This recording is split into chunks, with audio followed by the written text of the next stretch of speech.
नमस्कार दोस्तों। अध्याय 1 प्रेमचंद की गोदान का। होरी राम ने दोनों बैलों को सानी पानी देकर अपनी स्त्री धनिया से कहा, गोबर को घोड़ने भेज देना, मैं न जाने कब लौटूं, जरा मेरी लाठी तो दे दे। धनिया के दोनों हाथ गोबर से भरे थे, पुले पात कराई थी। बोली, अरे कुछ रस पानी तो कर लो, ऐसी जल्दी क्या है। होरी ने अपने झुर्रियों से भरे हुए माथे को सिकोड़ कर कहा, तुझे रस पानी की पड़ी है। मुझे यह चिंता है कि अबेर हो गई तो मालिक से भेंट न होगी। स्नान पूजा करने लगेंगे तो घंटों बैठे बीत जाएगा। इसी से तो कहती हूँ कुछ जलपान कर लो, और आज न जाओगे तो कौन हरज होगा। अभी तो परसों गए थे। तू जब बात नहीं समझती उसमें टांग क्यों अड़ाती है भाई।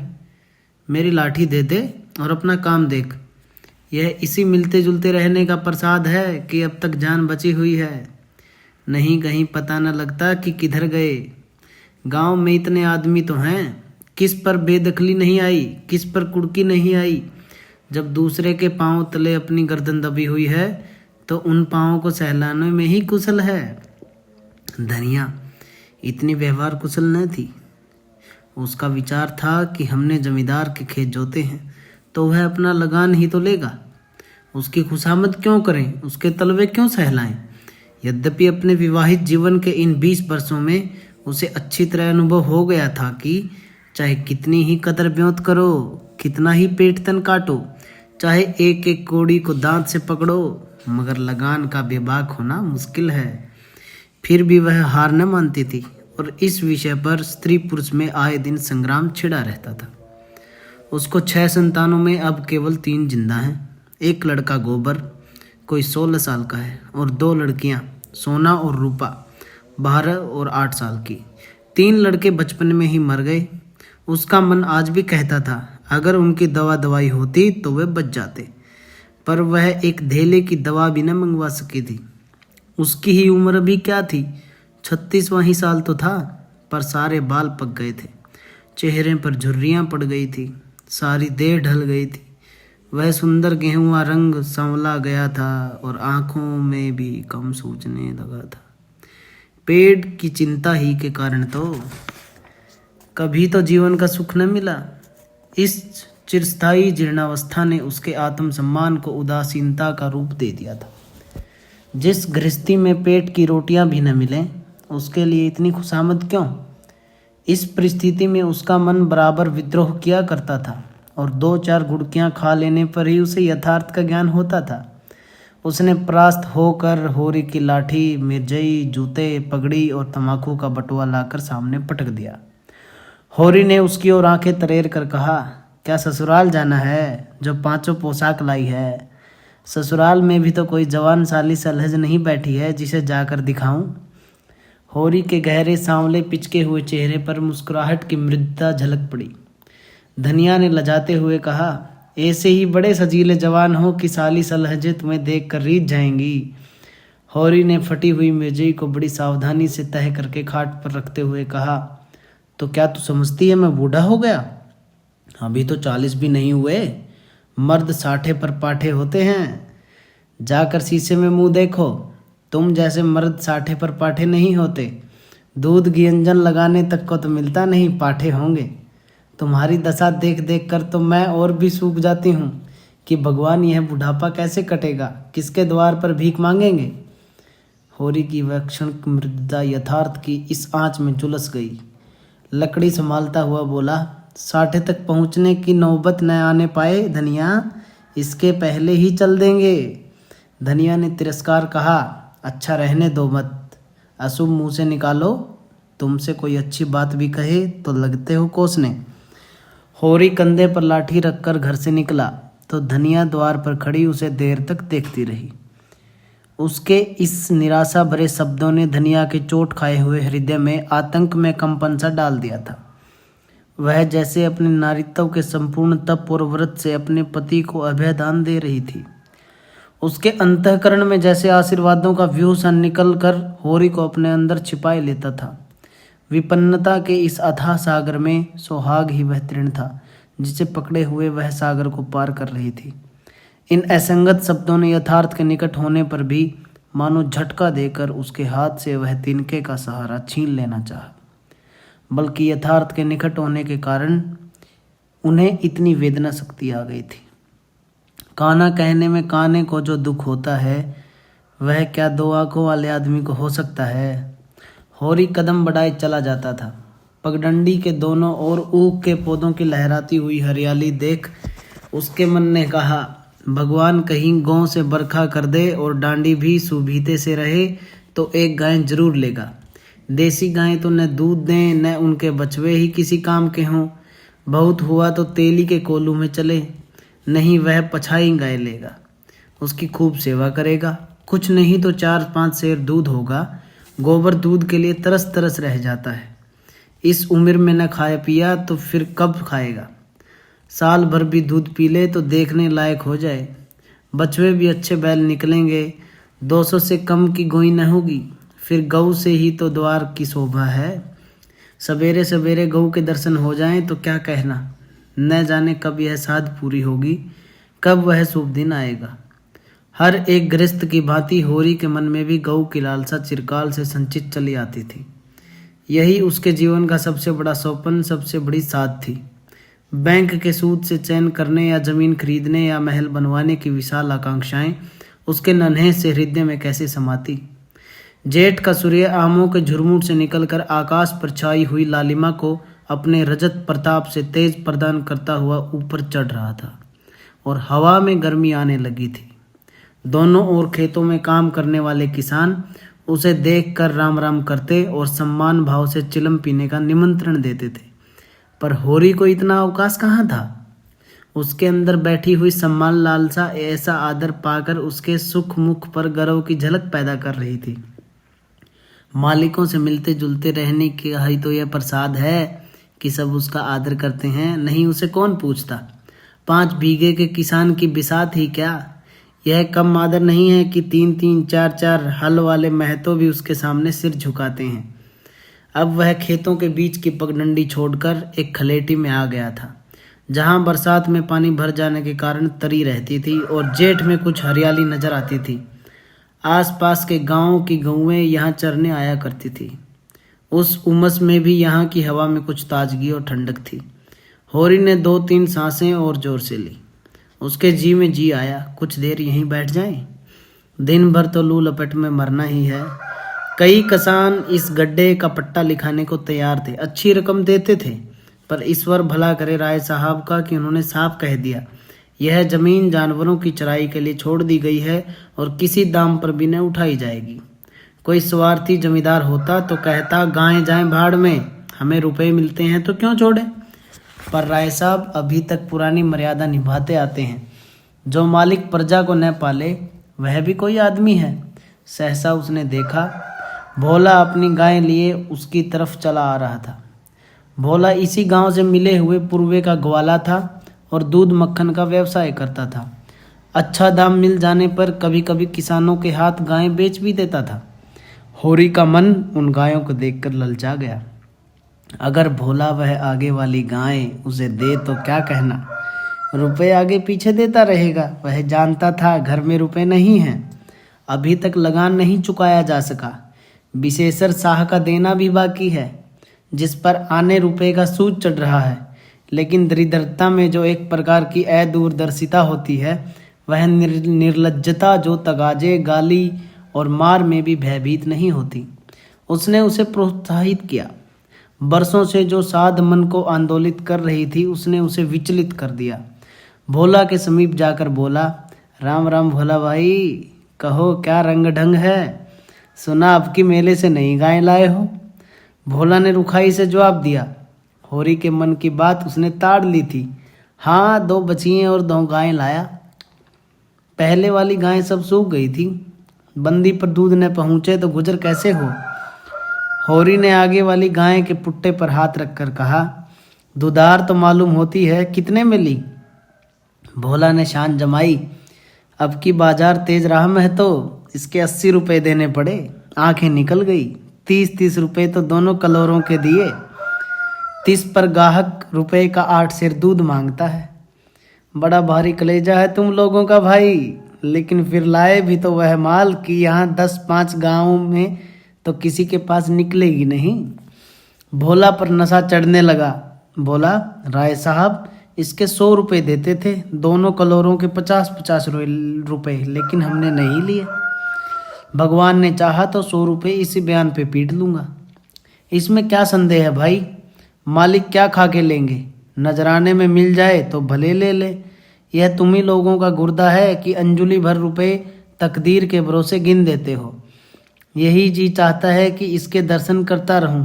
धन्य है तुम्हारा जीवन कि गौओं की इतनी सेवा करते हो। हमें तो गाय का गोबर भी मयस्सर नहीं। गिरस्त के घर में एक गाय भी न तो कितनी लज्जा की बात है। साल के साल बीत जाते हैं, गोरस के दर्शन नहीं होते। घरवाली बार बार कहती है, भोला भैया से क्यों नहीं कहते। मैं कह देता हूँ, कभी मिलेंगे तो कहूँगा। तुम्हारे स्वभाव से बड़ी प्रसन्न रहती है। कहती है, ऐसा मर्द ही नहीं देखा कि जब बातें करेंगे नीची आंखें करके सभी सिर नहीं उठाते। भोला पर जो नशा चढ़ रहा था उसे इस भरपूर प्याले ने और गहरा कर दिया। बोला, आदमी वही है जो दूसरों की बहू बेटी को अपनी बहू बेटी समझे। जो दुष्ट किसी मेहरिया की ओर ताके उसे गोली मार देना चाहिए। यह तुमने लाख रुपए की बात कह दी भाई। बस सज्जन वही जो दूसरों की आबरू समझे। जिस तरह मर्द के मर जाने से औरत अनाथ हो जाती है, उसी तरह औरत के मर जाने से मर्द के हाथ पांव टूट जाते हैं। मेरा तो घर उजड़ गया, मैं तो कोई एक लोटा पानी देने वाला भी नहीं। गत वर्ष भोला की स्त्री लू लग जाने से मर गई थी। यह होरी जानता था, लेकिन 50 बरस का खंखड़ भोला भीतर से इतना संदिग्ध है वह न जानता था। स्त्री की लालसा उसकी आंखों में सजल हो गई थी। होरी को आसन मिल गया। उसकी व्यावहारिक कृषक वृद्धि सजग हो गई। पुरानी मसल झूठी थोड़े है, बिन घरनी घर भूत का डेरा। कहीं सगाई क्यों नहीं ठीक कर लेते। ताक में हूं मैं तो, पर कोई जल्दी फंसता नहीं। 150 खरने को भी तैयार हूं, जैसी भगवान की इच्छा। अब मैं भी फिराक में रहूंगा। भगवान चाहेंगे तो जल्दी घर बस जाएगा। बस यही समझ लो कि ऊपर जाऊंगा भैया। घर में खाने को भगवान का दिया बहुत है। 4 पसेरी रोज दूध होता है, लेकिन किस काम का। मेरे ससुराल में एक मेहरिया है, 3-4 साल हुए उसका आदमी उसे छोड़कर कलकत्ते चला गया। बेचारी पिसाई करके गुजारा कर रही है। बाल बच्चा भी कोई नहीं। देखने सुनने में अच्छी है, बस लक्ष्मी समझ लो। भोला का सिकुड़ा हुआ चेहरा जैसे चिकना गया। आशा में कितनी सुधा है। बोला, अब तो तुम्हारा ही आसरा है। मैं तो छुट्टी हो तो चलो एक दिन देख आए। मैं ठीक ठाक करके तब तुमसे कहूँगा। बहुत उतावली करने से भी काम बिगड़ जाता है। जब तुम्हारी इच्छा हो तब चलो। उतावली काहे की, इस कबरी पर मन ललचाया हो तो ले लो। यह गाय मेरे मान की नहीं है दादा। मैं तुम्हें नुकसान नहीं पहुंचाना चाहता। अपना धर्म यह नहीं है कि मित्रों का गला दबाएं। जैसे इतने दिन बीते हैं वैसे और भी बीत जाएंगे। तुम तो ऐसी बातें करते हो होरी जैसे हम तुम 2 हैं। तुम गाय ले आओ, दाम जो चाहे देना। जैसे मेरे घर रही वैसे तुम्हारे घर रही। 80 रुपये में ली थी, तुम 80 रुपये ही देना, जाओ। लेकिन मेरे पास नगद नहीं है दादा, समझ लो। तो तुमसे नगद मांगता कौन है भाई। होरी की छाती गज गज भर ही गई। 80 रुपये में गाय महंगी न थी। ऐसा अच्छा डील ढोल, दोनों जून में 6-7 शेर दूध, सीधी एसी की बच्चा भी दूल्हे। इसका तो एक एक बाछा 100-100 का होगा। द्वार पर बंधेगी तो द्वार की शोभा बढ़ जाएगी। उसे अभी कोई 400 रुपये देने थे, लेकिन उधर को वह एक तरह से मुफ्त समझता था। कहीं भोला की सगाई ठीक हो गई तो 1-2 साल वह बोलेगा भी नहीं। सगाई न भी हुई तो होरी का क्या बिगड़ता है। यही तो होगा, भोला बार बार तगादा करने आएगा, बिगड़ेगा, गालियां देगा। लेकिन होरी को इसकी ज़्यादा शर्म न थी। इस व्यवहार का वह आदी था। कृषक के जीवन का तो यह प्रसाद है। भोला के साथ वह छल कर रहा था और यह व्यापार उसकी मर्यादा के अनुकूल न था। अब भी लेन देन में उसके लिए लिखा पढ़ी होने और न होने में कोई अंतर न था। सूखे बूढ़े की विपदाएं उसके मन को भीरू बनाए रहती थी। ईश्वर का रुद्र रूप सदैव उसके सामने रहता था। पर यह छल उसकी नीति में छल न था। यह केवल स्वार्थ सिद्धि थी और यह कोई बुरी बात न थी। इस तरह का छल तो वह दिन रात करता रहता था। घर में 2-4 रुपए पड़े रहने पर भी महाजन के सामने कस्में खा जाता था कि 1 पाई भी नहीं है। सन को कुछ गीला कर देना और रुई में कुछ बिनोले भर देना उसकी नीति में जायब था। और यहाँ तो केवल स्वार्थ न था, थोड़ा सा मनोरंजन भी था। बुड्ढों का बुढ़हस हास्यास्पद वस्तु है और ऐसे बुड्ढों से अगर कुछ ऐंठ भी लिया जाए तो कोई दोष पाप नहीं। भोला ने गाय की पगहियां होरी के हाथ में देते हुए कहा, ले जाओ महतो, तुम भी क्या याद करोगे, ब्याते ही 6 सूर दूध देना। चलो मैं तुम्हारे घर तक पहुंचा दूं, शायद तुम्हें अनजान समझकर रास्ते में कुछ दिक करे। अब तुमसे सच कहता हूँ, मालिक 90 रुपये देते थे, पर उनके यहाँ गऊओं की क्या कदर, मुझसे लेकर किसी हाकिम हुक्काम को दे देते। हाकिमों को गऊ की सेवा से मतलब, वह तो खून चूसना भर जानते हैं। जब तक दूध देती रखते, फिर किसी के हाथ बेच देते। किसके पल्ले पड़ती कौन जाने। रुपया ही सब कुछ नहीं है भैया, कुछ अपना धर्म भी तो है। तुम्हारे घर आराम से रहेगी तो यह न होगा कि तुम आप खाकर सो रहे हो और गऊ भूखी पड़ी है।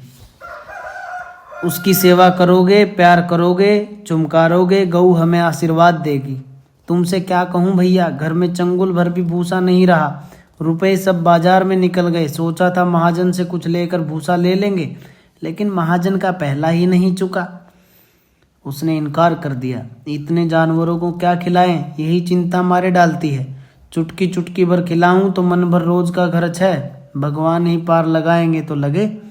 होरी ने सहानुभूति के स्वर में कहा, तुमने हमसे पहले क्यों नहीं कही, हमने 1 गाड़ी भूसा बेच दिया। भोला ने माथा ठोक कर कहा, इसलिए नहीं कहा भैया कि सबसे अपना दुख क्यों रहूं, बांटता कोई नहीं, हंसते सब हैं। जो गाय सूख गई हैं उनका गम नहीं, पत्ती सत्ती खिलाकर जिला लूंगा। लेकिन अब यह तो राती बिना नहीं रह सकती, हो सके तो 10-20 रुपए भूसे के लिए दे दो। किसान पक्का स्वार्थी होता है, इसमें संदेह नहीं। उसकी गांठ से रिश्वत के पैसे बड़ी मुश्किल से निकलते हैं। भाव ताव में भी वह चौकस होता है। ब्याज की 1-1 पाई छुड़ाने के लिए वह महाजन की घंटों चिरोरी करता है। तब तक पक्का विश्वास न हो जाए वह किसी के फुसलाने में नहीं आता। लेकिन उसका संपूर्ण जीवन प्रकृति से स्थायी सहयोग है।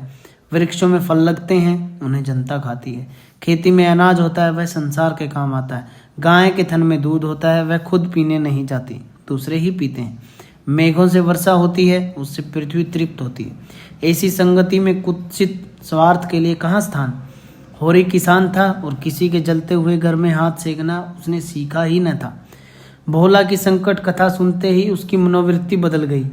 पगहिया को भोला के हाथ में लौटाता हुआ बोला, रुपए तो दादा मेरे पास नहीं है, हाँ थोड़ा सा भूसा बचा है वह तुम्हें दूंगा, चलकर उठवा लो। भूसे के लिए तुम गाय बेचोगे और मैं लूंगा, मेरे हाथ न कट जाएंगे। भोला ने आर्द्र कंठ से कहा, तुम्हारे बैल भूखों न मरेंगे, तुम्हारे पास भी कौन सा बहुत सा भूसा रखा है। नहीं दादा, अब की भूसा अच्छा हो गया था, मैंने तुमसे नाहक भूसे की चर्चा की। तुम न कहते और पीछे से मुझे मालूम होता तो मुझे बड़ा रंज होता कि तुमने मुझे इतना गैर समझ लिया। अवसर पड़ने पर भी भाई की मदद भाई न करे तो काम कैसे चले। मुदा, यह गाय तो लेते जाओ। अभी नहीं दादा, फिर ले लूंगा। तो भूसे के दाम दूध में कटवा लेना। होरी ने दुखित स्वर में कहा, दाम कौड़ी की इसमें कौन बात है दादा, मैं 1-2 जून तुम्हारे घर खा लूं तो मुझसे दाम मांगोगे, लेकिन तुम्हारे बैल भूखों मरेंगे कि नहीं। भगवान कोई न कोई सबील निकालेंगे ही, आषाढ़ सिर पर है, कड़वी बोलूंगा। मगर यह गाय तुम्हारी हो गई, जिस दिन इच्छा हो आकर ले जाना। किसी भाई का लीलाम पर चढ़ा हुआ बैल लेने में जो पाप है वह इस समय तुम्हारी गाय लेने में है। होरी में बाल की खाल निकालने की शक्ति होती तो वह खुशी से गाय लेकर घर की राह लेता। भोला जब नगद रुपए नहीं मांगता तो स्पष्ट था कि वह भूसे के लिए गाय नहीं बेच रहा है, बल्कि इसका कुछ और आशय है। लेकिन जैसे पत्तों के खड़कने पर घोड़ा अकारण ही ठिठक जाता है और मारने पर भी आगे कदम नहीं उठाता, वही दिशा होरी की थी। संकट की चीज लेना पाप है, यह बात जन्म जन्मांतरों से उसकी आत्मा का अंश बन गई थी। भोला ने गदगद कंठ से कहा, तो किसी को भेज दूं भूसे के लिए। होरी ने जवाब दिया, अभी मैं राय सवाब की डोडी पे जा रहा हूँ, वहां से घड़ी भर में लौटूंगा, तभी किसी को भेजना। भोला की आंखों में आंसू भर आए। बोला, तुमने आज मुझे उबार लिया होरी भाई, मुझे अब मालूम हुआ कि मैं संसार में अकेला नहीं हूँ, मेरा भी कोई हितू है। एक क्षण के बाद उसने फिर से कहा, उस बात को भूल न जाना। होरी आगे बढ़ा तो उसका चित्त प्रसन्न था। मन में एक विचित्र स्फूर्ति हो रही थी। क्या हुआ, 10-5 मन भूसा चला जाएगा। बेचारे को संकट में पड़कर अपनी गाय तो न बेचनी पड़ेगी। जब मेरे पास चारा हो जाएगा तब गाय खोल लाऊंगा। भगवान करे मुझे कोई मेहरिया मिल जाए, फिर तो कोई बात ही नहीं। उसने पीछे फिर कर देखा। कबरी गाय पूंछ से मक्खियां उड़ाती, सिर हिलाती, मस्तानी मंद गति में झूमती चली जाती थी, जैसे बांदियों के बीच कोई रानी हो।